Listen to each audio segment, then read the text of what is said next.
오늘 이 시간 우리에게 주신 하나님의 말씀은 신약성경 147면 요한복음 4장 20절로 26절 말씀입니다. 요한복음 4장 20절로 26절 말씀 제가 봉독해 드리겠습니다. 우리 조상들은 이 산에서 예배하였는데 당신들의 말은 예배할 곳이 예루살렘에 있다 하더이다. 예수께서 이르시되 여자여 내 말을 믿으라. 이 산에서도 말고 예루살렘에서도 말고 너희가 아버지께 예배할 때가 이르리라. 너희는 알지 못하는 것을 예배하고 우리는 아는 것을 예배하노니 이는 구원이 유대인에게서 남이라. 아버지께 참되게 예배하는 자들은 영과 진리로 예배할 때가 오나니 곧 이때라. 아버지께서는 자기에게 이렇게 예배하는 자들을 찾으시느니라. 하나님은 영이시니 예배하는 자가 영과 진리로 예배할지니라. 여자가 이르되 메시아 곧 그리스도라 하는 이가 오실 줄을 내가 아노니 그가 오시면 모든 것을 우리에게 알려주시리이다. 예수께서 이르시되 내게 말하는 내가 그라 하시니라. 아멘. 할렐루야. 자, 오늘 또 주님께서 오늘 또 함께 하셔서 정말 영과 진리로 예배하는 것이 어떤 것인지를 알게 하시고 주님의 말씀으로 온전하게 나아가는 삶이 어떠한 삶이라는 것을 보여주실 줄 믿습니다. 여러분, 지난주에 사마리아 여인에게 생수를 주러 가셔서 그 여인이 죄인임을 폭로하신 예수님에 대해서 우리가 생각을 해봤었습니다. 남편이 5이 있었지만은 남편이 아니라고 하셨잖아요. 그렇죠? 네 남편이 아니다. 왜 그랬습니까? 모세오경, 다시 말하면 그 율법이 그 여인을 구원할 수 없다는 말씀이었습니다. 그때 여인이 뭐라고 합니까? 네가 남편이 5이 있지만 지금 남편도 남편이 아니다. 여인이 맞습니다. 내가 죄인입니다. 그러면 어디에 가서 제가 예배를 드려서 내 죄를 씻어야 될까요? 이렇게 물어보죠. 그러니까 이 사마리아 여인은 나의 행함으로 어떻게 죄를 씻을 수 있을까를 고민한 겁니다. 그 여인뿐만 아니라 여러분, 우리 모든 인간들은 다 똑같지 않습니까? 자신이 갈망하는 것을 채워줄 가짜 성전을 만들어요. 그래서 거기에서 예배를 드리면은 뭔가 만사가 잘 되고 문제가 잘 풀려진다고 생각을 하는 사람들이에요. 그래서 사마리아 여인이 그럽니다. 원래 예루살렘 성전에서 예배를 드리면 되었는데 유대인들이 사마리아인들을 예루살렘 성전에 못 오게 하니까 이제 자기들 마음대로 성전을 지어놓고 우리가 더 의미 있는 곳에서 제사를 지내는 겁니다. 이렇게 그리심산에서 우리가 제사를 드리면서 이 그리심산이야말로 진짜 성전입니다. 이렇게 막 우기게 되는 거죠. 자기들 나름의 그 정당성을 만들어 놓고 그리심산이 진짜 하나님께서 지정하신 예배의 장소라고 막 우겼던 거예요. 사마리아인들은. 근데 여러분, 이게 무엇을 근거로 말씀하는 것인가? 무엇을 근거로 말씀하시는가 하면은 창세기 12장 6절 말씀을 보시죠. 6절 이하의 말씀을 보시면은 이렇게 나와 있습니다. 아브라함이 그 땅을 지나 세겜 땅 모래 상수리 나무에 이르니 그때에 가나안 사람이 그 땅에 거주하였더라. 여호와께서 아브라함에게 나타나 이르시되 내가 이 땅을 내 자손에게 주리라 하신지라. 자기에게 나타나신 여호와께서 그가 그곳에서 제단을 쌓고 거기서 베델 동쪽 산으로 옮겨 장막을 치니 서쪽은 베델이요 동쪽은 아이라. 그가 그곳에서 여호와께 제단을 쌓고 여호와의 이름을 부르더니 이렇게 말씀하고 있죠. 여러분, 사마리아 사람들은 아브라함이 자기들 땅인 그 세겜에서 제단을 쌓고 제사를 드리는 것을 근거로 자기네 땅의 그 제단이 참 제단이라고 우겼던 거예요. 자기네 땅의 그 예배의 장소가 참 예배의 장소라고 우겼던 거죠. 그런데 여러분, 이거는 역사적으로 맞지 않는 해석입니다. 그냥 우기는 게 맞습니다. 일본이 독도가 자기네 땅이라고 우기는 것처럼 그냥 우기는 거예요. 왜냐하면 원래 북이스라엘이었던 그 사마리아에 지어진 제단이 어떻게 시작이 되었는가 하면은 여러분, 솔로몬 왕 아시죠? 다윗의 아들 솔로몬 왕 때 솔로몬의 신하였던 여로보암이라는 사람이 솔로몬이 성전을 땅 짓는 것에 이제 짓느라고 많은 세금을 거두고 사람들을 동원하는 것에 대해서 이스라엘 사람들의 막 불만을 부추겼습니다. 그래서 유다 지파와 베냐민 지파를 뺀 나머지 10지파를 막 규합해서 주전 931년에 그가 북이스라엘을 세우는 거예요. 그런데 북이스라엘 사람들도 제사를 지내야 될 거다, 드려야 될 것 아닙니까? 그러니까 다들 예루살렘으로 가서 제사를 드려야 됐습니다. 그래서 여로보암이 이 제사를 드리기 위해서 남유다 예루살렘으로 드나드는 것이 못마땅하니까 어떻게 합니까? 북이스라엘 땅인 베델과 단에 금송아지를 만들고 거기에서 제사를 지내겠어요. 그리고 나서 어떻게 하는가? 그 금송아지를 가리켜서 뭐라고 하는가? 이는 너희를 애굽 땅에서 인도하여 올린 너희의 신이다, 이렇게 말했습니다. 그 근거가 어디 있는가? 열왕기상 12장 25절 이하의 말씀을 한번 보시겠습니다. 여로보암이 에브라임 산지에 세겜을 건축하고 거기서 살며 또 거기서 나가서 분우엘을 건축하고 그의 마음에 스스로 이르기를 나라가 이제 다윗의 집으로 돌아가리로다. 이게 이제 예배를 드리러, 제사를 드리러 돌아간다는 말이에요. 만일 이 백성이 예루살렘에 있는 여호와의 성전에 제사를 드리고자 하여 올라가면 이 백성의 마음이 유다 왕된 그들의 주 르호보암에게로 돌아가서 나를 죽이고 유다의 왕 르호보암에게로 돌아가리로다 하고, 그렇죠? 28절 말씀 다 같이 읽습니다. 시작. 이에 계획하고 두 금송아지를 만들고 무리에게 말하기를 너희가 다시는 예루살렘에 올라갈 것이 없도다. 이스라엘아, 이는 너희를 애굽 땅에서 인도하여 올린 너희의 신들이라 하고 하나는 베델에 두고 하나는 단에 둔지라.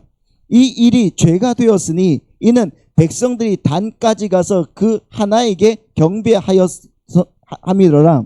31절입니다. 시작. 그가 또 신당들을 짓고 레위 자손 아닌 보통 백성으로 제사장을 삼고 8째 달 곧 그 달 15째 날로 절기를 정하여 유다의 절기와 비슷하게 하고 제단에 올라가되 베델에서 그와 같이 행하여 그가 만든 송아지에게 제사를 드렸으며 그가 지은 산당의 제사장을 베델에서 세웠다. 이렇게 말하고 있습니다. 여기까지요.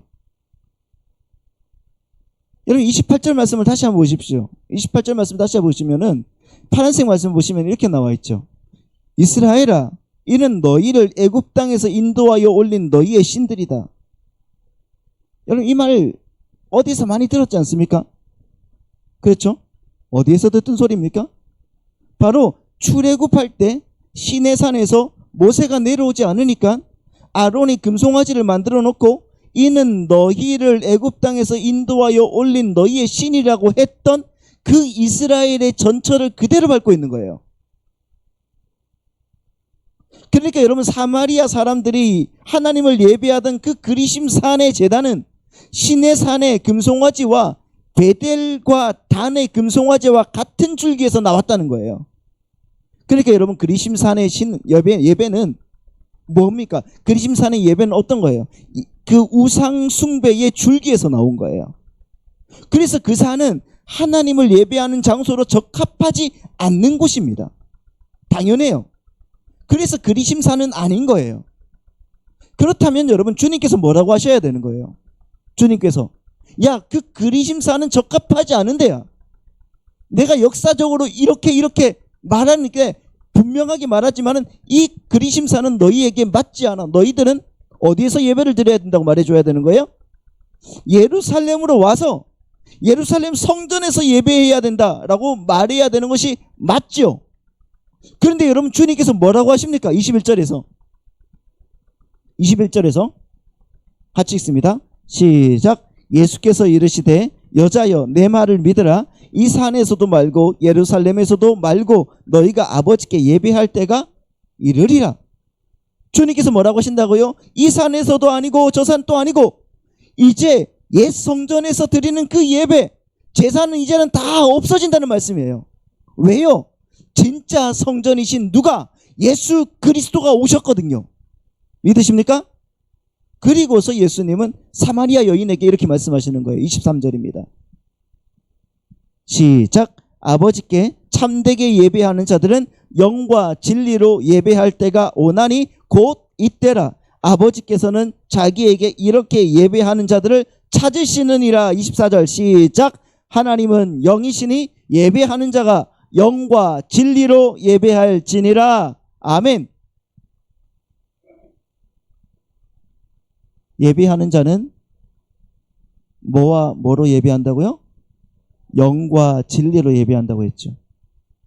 자, 이 말씀은 예배하는 것은 장소나 방법에 의해서 드려지는 것이 아니라는 거예요. 그렇죠? 분명히 주님께서 말씀하셨죠. 이것도 아니고 저것도 아니다. 여기서도 아니고 저기서도 아니라 하나님은 영이시니 예배하는 자는 영과 진리로 예배해야 된다. 장소와 방법에 의해서 예배를 드리는 사람들이 아니라 우리는 영과 진리로 우리는 예배를 드린다는 것을 여러분 아시기 바랍니다. 그래서 주님은 아버지께 참되게 예배하는 자는 영과 진리로 예배할 때가 온다라고 말씀하시는 겁니다. 여러분 교회를 오래 다니신 분은 다 아시겠지만은 여기서 영과 진리라는 이 말의 헬라어가 뭐냐고 하면은 영은 뭡니까? 영은 푸뉴마라고 해요. 푸뉴마. 이 말은 성령을 가리키는 겁니다. 그리고 진리는 알레테이아라고 합니다. 알레테이아. 이 알레테이아라는 말은 진리, 진실, 실체, 본질을 의미하는 거예요. 실체를 의미하는 거예요. 실체. 근데 여러분 예전에 우리 개역 한글판 성경은 어떻게 나와 있습니까? 하나님은 영이시니 예배하는 자가 신령과 진정으로 예배한다고 했었죠. 신령과 진정으로. 그래서 신령과 진정이라고 번역하는 바람에 이 말씀을 오해해서 대부분의 교인들이 어떻게 하면 내가 진심 어린 마음으로 정성을 다해서 예배해야 한다는 그 권고쯤으로 이 오해를 위해서 곡해를 위해서 이렇게 이해했단 말이에요. 예배를 드리는 것을. 근데 여러분 이 구절은 예배에 대한 진지한 태도나 마음가짐에 대해서 말씀하는 구절이 아니란 말이에요. 너희들은 이렇게 빡세게 예배를 드려야 된다라고 말하는 것이 아닙니다. 그러면 여러분 우리는 어떻게 예배를 드려야 될 것인가? 어떻게 예배를 드려야 될 것인가? 먼저 우리는 영으로 예배를 드려야 된다는 거예요. 하나님의 영 푸뉴마, 다시 말하면 성령으로 드려야 된다는 거예요. 여러분 한번 생각을 해보십시오. 성령이 우리에게 부어지면 우리 어떻게 됩니까? 네? 우리는 어떻게 되죠? 슈퍼맨이 됩니까? 아니면 원더우먼이 되세요? 아니면 내 안에 어떤 막대한 지식들이 막 쌓이고 지혜가 막 쌓여서 세상을 움직일 수 있는 힘을 얻는 겁니까? 성령이 임하시면? 그랬습니까? 아니지. 아니에요. 여러분 성령이 우리에게 부어지면 우리는 우리의 실체를 보게 되는 거예요. 성령이 우리에게 부어지면은 우리는 내가 누구인지를 알게 되는 겁니다. 그게 진리를 본다는 말이에요. 성령은 예수님이 보내주신 영이죠. 예수님의 영이란 말입니다. 예수님은 성령을 자기 자신이라고 했어요. 그러니까 여러분 십자가에서 진짜 참 성전이신 예수님이 옛 성전이 되어서 죽으시고 새 성전 하나님의 나라로 다시 살아나시고 우리 안에 들어오셔서 우리를 하나님의 성전으로 만들어 주시는 거죠. 믿으십니까? 그때 나는 나의 실체를 보면서 어떻게 되는 거예요? 까무러치는 거예요. 하나님, 나는 나의 힘으로 살 수도 없는 존재가 맞군요.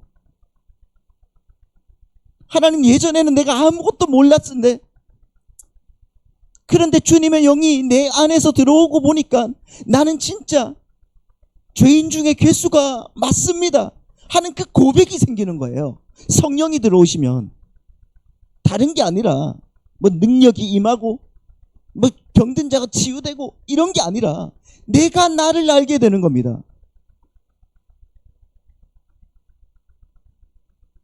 그거 아니라 그냥 병이 막 낫고 뭔가 막 달되고 했으면 좋겠어요? 왜 아멘이 없어요? 나는 아무것도 아닌 존재인데 아무것도 아닌 나의 힘으로 나의 지식으로 세상을 살면서 하나님을 너무 무시하고 살았네요. 이게 다 이제 보이는 거예요. 그 자기 고백이 막 터져 나오는 겁니다. 성령이 임하면 하나님 나는 아닙니다. 오직 예수님만 나의 정답입니다. 고백을 하게 되는 겁니다. 믿으십니까?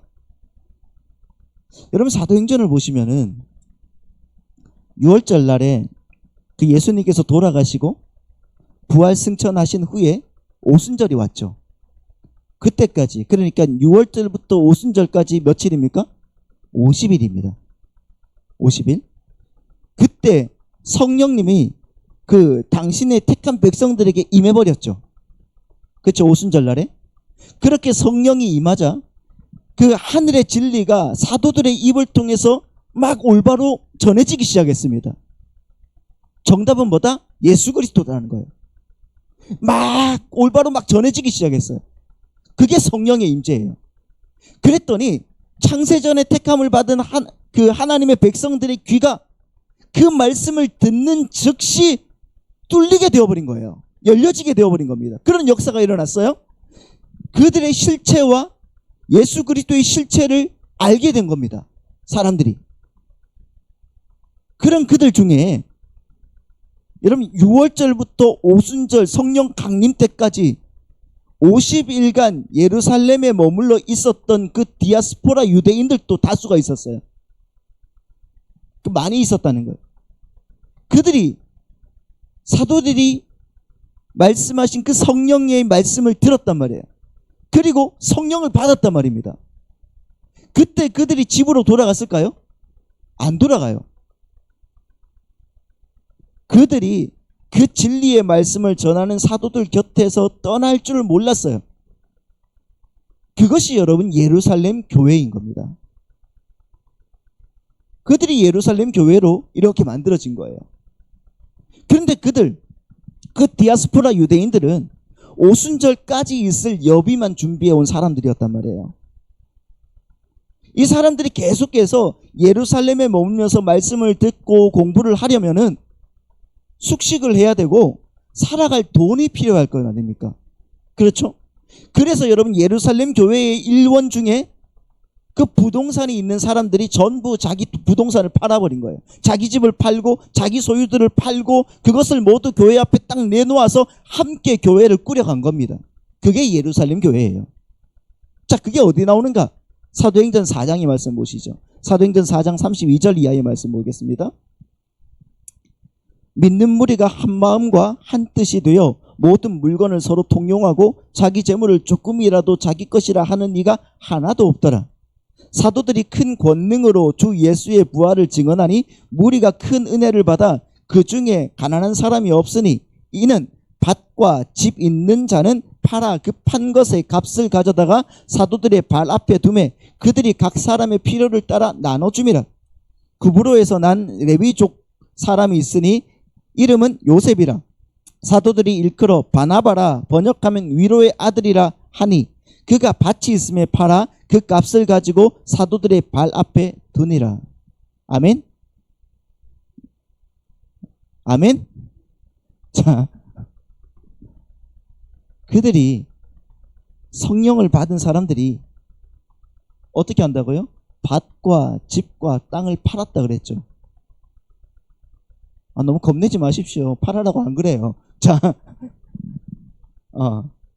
밭과 집과 땅을 팔았다 그래요. 이걸 가리켜서 유무상통이라고 그럽니다. 뭐냐고 하면 있는 것과 없는 것을 서로 같이 나눠 쓴다. 근데 여러분 이게 공산주의의 이념이 되었잖아요. 마르크스는 신학생이었어요. 그러니까 굉장히 똑똑한 신학생이었어요. 20살에 논문을 몇 개 쓸 만큼 성경을 잘 알았던 사람이에요. 그런데 그가 이걸 신앙의 본질로 생각을 했어요. 그러니까 인류의 사는 본질처럼 생각했는데 이것을 통하여서 공산주의를 만들어냈단 말입니다. 근데 여러분 그 이념이 그들의 율법이 되어버린 거예요. 여러분, 인간은 이념을 지킬 수 있는 능력이 없습니다. 여러분, 율법을 못 지킨다고요, 인간은. 그래서 그들이 스스로 부패해서 지금 망해버린 거예요. 마찬가지예요. 어떤 분들은 이 유무상통을 신앙의 본질처럼 생각하는 분들이 계세요. 이 교회는 전부 다 같이 모든 사유재산을 다 같이 써야지, 뭐 이런 사람들이 계세요. 그거 이단입니다. 거의 이단이에요. 그건 여러분 초대교회의 상황에 대한 하나의 상징이었던 것이지, 그게 여러분 신앙의 본질은 아니란 말이에요. 진짜 중요한 건 그럼 뭔가, 그러한 유무상통의 행위로 얻어진 육적 양식이 아니라 사도들의 입을 통해서 제공되는 하늘의 양식, 즉 예수 그리스도를 말하는 거예요. 여러분, 성경에서 밭과 집과 땅, 이런 말들은 다 뭘 의미하는가? 성전을 의미하고 상징한다는 걸 여러분 아십니까? 밭, 집, 땅, 이런 것들은 전부 거의 다 성전을 상징하는 단어들이에요. 그러니까 여러분, 나의 밭, 나의 집, 나의 땅을 팔았다는 것은 나의 옛 성전, 즉 율법적 신앙의 그 결과물들을 다 내가 팔아서 교회를 먹이는 형국이 되는 거예요. 그 대표가 누구라는 거예요? 그 대표가 위로의 아들이라고 소개된 바나바였단 말이에요. 그렇게 그는 성령의 감동이 되어서 자신의 옛 성전을 내놓고 새 성전, 그 진리, 실체, 본질이라는 진짜 하나님의 성전으로 내가 지음을 받아서 바울과 함께 하나님의 진리를 온 세상으로 나르게 된 사람이 되었던 겁니다. 여러분, 그런 백성들이 되시길 바라고 축복합니다. 여러분, 그게 성령을 받은 자의 삶이었고 우리 그리스도인들의 삶이 되어야 된다는 말이에요. 그래서 여러분, 저는 우리 성도님들이 성령으로 눈과 귀가 뜨인 삶, 그리고 그 예배를 드리기를 날마다 그렇게 기도하고 있어요. 여러분, 진짜 여러분들도 함께 그렇게 기도해 주시기 바랍니다. 우리 성도님들 모두가 성령으로 눈과 귀가 뜨이고 성령으로 충만한 예배를 드리는 백성이 되게 하여 주시옵소서. 할렐루야. 그렇게 기도해 주시기를 바라고 축복합니다. 그럼 여러분, 진리가 뭡니까? 진리. 성령으로 예배해야 된다. 또한 진리로 예배해야 된다 그랬잖아요. 진리로. 진리라는 것은, 진리는 헬라어로 뭐라고 했죠? 알레테이아라고 했습니다. 알레테이아. 이 알레테이아는 헬라어의 문헌을 보면은 실체, 본질이라는 뜻이 주로 사용이 되어 있어요. 실체, 본질. 그래서 여러분, 성경에서도 뭐라고 하는가? 이 알레테이아라고 쓰인 단어는 참 빛, 참 떡, 참 포도나무, 참 선지자, 참 생명수, 이렇게 쓰였거든요. 참이 들어가는 거예요. 참. 그러니까 여러분, 이 알레테이아라는 이 단어는 구약에서 이 땅의 것으로 예표되었던 어떤 모형과 그림자의 그 실체와 본질이 드러날 것이기 때문에 이제 여러분, 구약의 예표적인 예배가 사라질 것이라는 그 의미에서 쓰인 단어가 바로 알레테이아라는 말입니다. 여러분, 이걸 한번 생각해 보세요. 구약의 제사를 한번 생각해 보십시오. 구약의 제사. 구약의 제사의 모습을 한번 딱 생각을 해보면은, 첫 번째, 제사장이 점도 없고 흠도 없는 제물을 제단 앞에 딱 세우죠. 그렇죠? 그리고 나서 속죄를 원하는 죄인의 그 머리와 그 제물의 몸에 손을 얹고 죄인의 죄를 그 제물에게 전가시키는 의식을 합니다. 그리고 그 제물이 죽습니다. 누가 죽인다고요? 제사를 행하는 사람이. 그리고 제사를 행하는 사람이 그 제물의 껍질을 벗기고 그 모든 것에 각을 뜨고, 그렇죠, 내장을 빼고 하나님 앞에 드립니다. 그렇게 해서 제사장이 불로 태워서 그 죄인의 죄가 속해지는 겁니다. 이것은 여러분, 하나님 백성들의 죄를 위해서 하나님께 제물로 드려지고 하늘과 땅 사이의 유일한 중보자이시고 그 제사장으로 서게 되신 예수 그리스도의 사역을 모형과 그림자로 보여주는 거예요. 그런데 사마리아 여인 앞에 실체이신 예수 그리스도께서 진짜 참 빛이신, 참 떡이신, 참 생명수이신 예수 그리스도께서 딱 서 계신 거예요. 그리고는 그 여인에게 너희는 이제 그림자나 모형이 아닌 실체로 예배를 드리라고 말씀을 하시는 거예요. 어떻게 해요? 여러분 히브리서 9장 말씀 보겠습니다. 히브리서 9장 23절 말씀을 보시면 이렇습니다. 그러므로 하늘에 있는 것들의 모형은 이런 것들로서 정결하게 할 필요가 있었으나 하늘에 있는 그것들은 이런 것들보다 더 좋은 제물로 할지니라. 그리스도께서는 참 것의 그림자인 손으로 만든 성소에 들어가지 않으시고 바로 그 하늘에 들어가사 이제 우리를 위하여 하나님 앞에 나타나시고 대제사장이 해마다 다른 것의 피로써 성소에 들어가는 것 같이 자주 자기를 드리려고 아니하실지니 라고 말하고 있죠. 여러분 24절 말씀만 보시죠. 24절 말씀 보시면은 우리의 대제사장이신 예수 그리스도는 자신의 피를 들고 성소나 지성소나 그런 곳으로 가는 정도가 아닌 참 하늘로 들어가셨다고 말씀하고 있죠. 그렇죠? 그런데 예수 그리스도 안에 누가 들어가 있는 겁니까? 그 안에?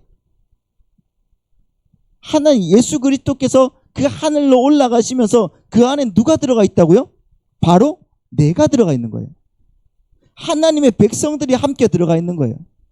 그것이 우리의 영적인 현실입니다. 그래서 여러분 주님께서 우리를 택하실 때 그때 우리는 택해져서 어떻게 하는 겁니까? 그 나라에 이미 주님과 함께 있는 거예요.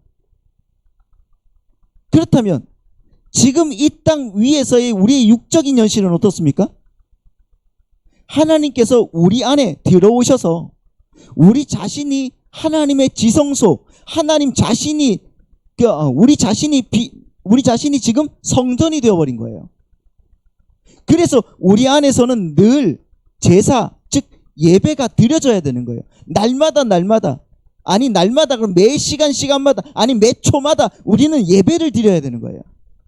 믿으십니까? 영적으로 이미 천국에 들어가 있는 자들이 지성소가 된 자기 자신 안에 하늘의 그 예배의 실체를 늘 경험해야 되는 거예요. 우리는 점도 없고 흠도 없는 어린 양 예수가 하나님께 드려졌듯이 성도의 삶 속에서 예수의 성품이, 예수 그리스도의 그 순결한 삶이 하나님 앞에 향기로운 제물로 막 올라가야 되는 겁니다. 그게 뭡니까? 기도예요. 그렇죠?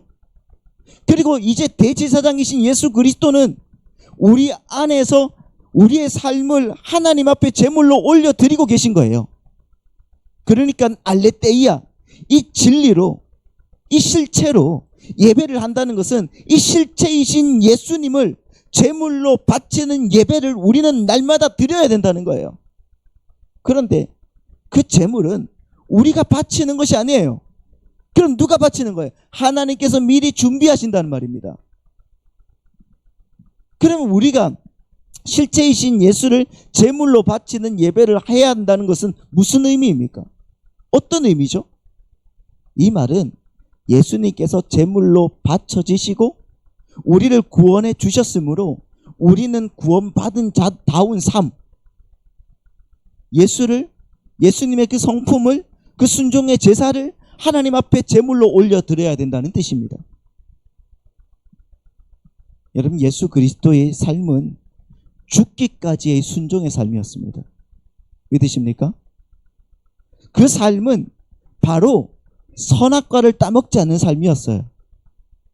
그리고 계명을 지키는 삶이었단 말입니다.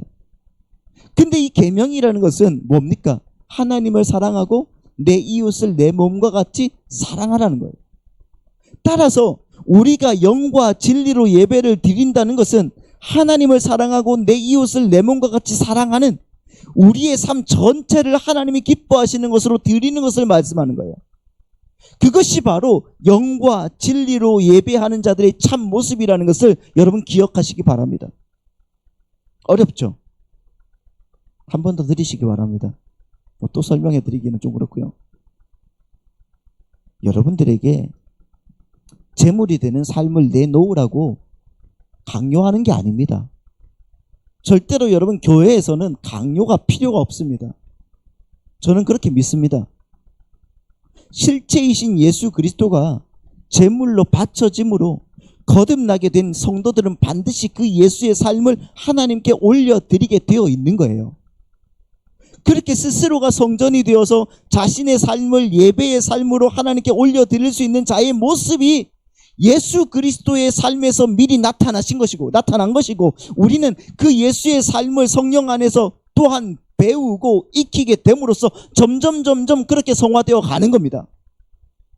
그래서 온전한 예배를 우리는 드리게 되는 거예요. 지금은 아니라고 생각이 되시죠? 근데 여러분, 그 성령 안에서 우리는 점점 변화가 될 줄 믿습니다. 예전에 여러분들께 이 예배라는 것을 히브리어로 아바드, 또 뭐죠? 아바드, 샤카, 이런 말씀을 드렸어요. 아바드, 샤카, 헬라어로는 프로스케네오, 라투리오, 이런 말이 있다고 했어요. 영어로는 뭡니까? 지난주에도 말씀을 드렸지만 월십이라고 말씀하셨습니다. 이 월스와 십, 나의 가장 가치 있는 것을 나의 삶의 중심에 올려놓는 거라고 말씀을 드렸죠. 그 예배라는 말, 이 예배라는 말, 헬라어와 히브리어와 영어, 이 공통적으로 품고 있는 뜻이 있어요. 이 공통적으로 품고 있는 뜻이 있는데, 그것은 예배하는 대상에게 예배하는 자가 납작 엎드리는 거예요. 종이 주인에게 납작 엎드리는 것을 의미하는 겁니다. 보십시오. 예수님도 그렇게 예배를 드렸습니다. 빌립보서 2장입니다. 같이 읽습니다. 시작. 너희 안에 이 마음을 품으라. 곧 그리스도 예수의 마음이니 그는 근본 하나님의 본체시나 하나님과 동등됨을 취할 것으로 여기지 아니하시고 오히려 자기를 비워 종의 형체를 가지사 사람들과 같이 되셨고 사람의 모양으로 나타나사 자기를 낮추시고 죽기까지 복종하셨으니 곧 십자가에 죽으심이라. 여러분 보십시오. 이 모습이 바로 예수님의 예배의 모습이에요. 자기를 낮추시고 죽기까지 하나님 아버지께 순종하는 삶이 바로 하나님께 예배하는 참 성전의 모습인 겁니다. 주님의 이 예배의 삶이 지금 바로 우리에게 요구가 되고 있다는 겁니다. 그런데 이 모든 일은 오직 누구에 의해서 이루어진다? 성령님에 의해서 이루어지는 거예요. 성령 하나님이 우리를 인도하여 주심으로 인하여서 이루어지는 거예요. 다른 사람들은 할 수가 없습니다. 그래서 영과 진리로 예배한다고 하는 거예요. 보십시오. 앞에서도 사도행전에서 바나바를 우리가 생각을 해봤지 않습니까? 바나바. 이 바나바의 원래 이름이 뭐라고요? 요셉이라고 했죠. 요셉. 이 요셉이라는 사람이 성령에 의해서 진리를 알게 되니까 그가 바나바, 즉 이 뜻이 뭡니까? 위로의 아들로 나아지는 모습이 되는 거예요. 그가 위로의 아들로 나아지니까 그의 그 세상의 그의 세상의 그 재산인 그 율법의 그 성전이 다 팔아지는 대상이 되더라는 거예요. 이제 나의 삶의 유익은 오직 예수 그리스도밖에 없구나. 내가 이 예루살렘에 있는 성전의 디아스포라를 위해서 내가 섬겨야 되겠구나 하는 힘이 그에게 나타나는 겁니다. 누구에 의해서? 성령님에 의해서. 여러분, 나의 힘으로 할 수 있는 건 절대로 아닙니다. 나의 작정으로도 할 수 있는 것이 아니에요. 하나님 앞에 내가 1,000만 원 드려야지. 하나님 앞에 내가 1억을 드려야지. 안 돼요. 작정은 할 수 있겠죠. 그러나 행위는 안 됩니다. 성령께서 하시는 거예요. 믿으십니까? 생각을 해보십시오. 그거 모방하다가 사도행전 5장에 보시면은 아나니아와 삽비라는 그 자리에서 즉사했습니다.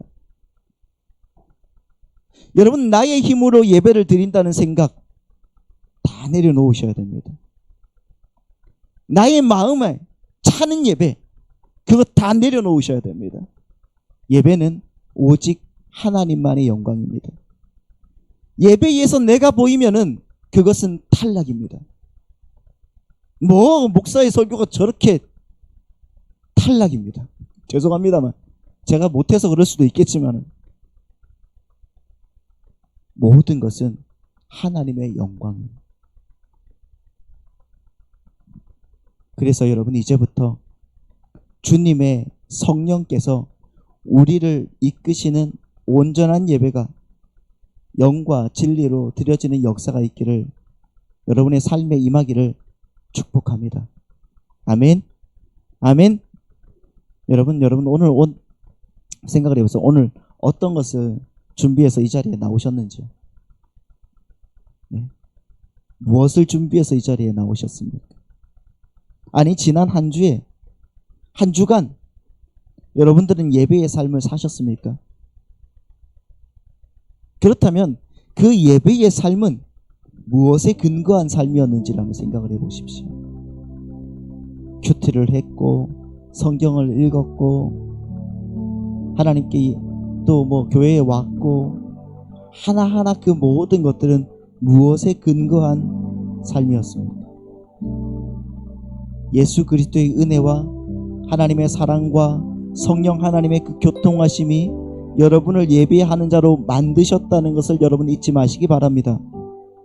그리고 그 은혜를 입은 자로서 매일매일의 삶을 하나님께 순종해서 하나님을 사랑하고 이웃을 몸처럼 사랑하라는 그 분의 그 계명을 열심히 지켜내는 예배의 삶으로 여러분들이 그렇게 만들어내시는 사랑하는 우리 성도님들이 되시기를 예수님의 이름으로 축원합니다.